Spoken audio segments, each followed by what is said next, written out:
По подолгата пауза во работата на собранието, спикерот Африм Гаши денеска се сретнал со координаторите на пратеничките групи, на која, како што кажа на брифинг со новинарите, се разговарало и за носење на евентуално нов изборен законник.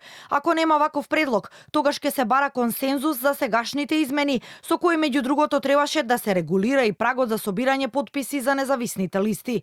Гаши не ја исклучува опцијата да се разговара и за една изборна единица, доколку партиите постигнат консензус за тоа.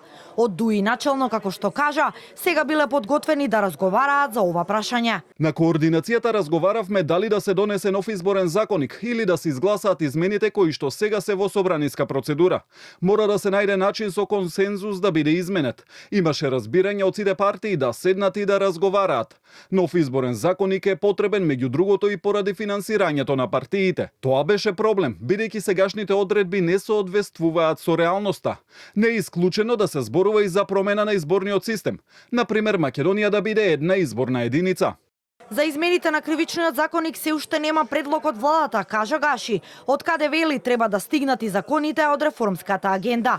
Распишувањето на изборите за 4 општини, Гостивар, Маврово, Ростуше, Центар, Жупа и Желино, каде што немаше цензус за избор на градоначалник, ќе зависи од тоа дали Државната изборна комисија ќе има мандат да ги спроведе, кажа Гаши, бидејќи одржувањето на локалните избори се поклопува со истекот на мандатот на актуелниот состав на ДИК, кој завршува на 15 јануари.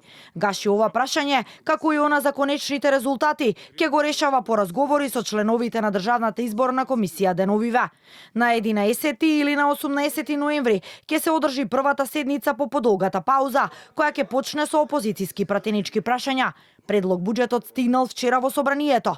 До 10 ноември се чекаат амандмани, а потоа почнува претресот на пленарна седница на 9 декември.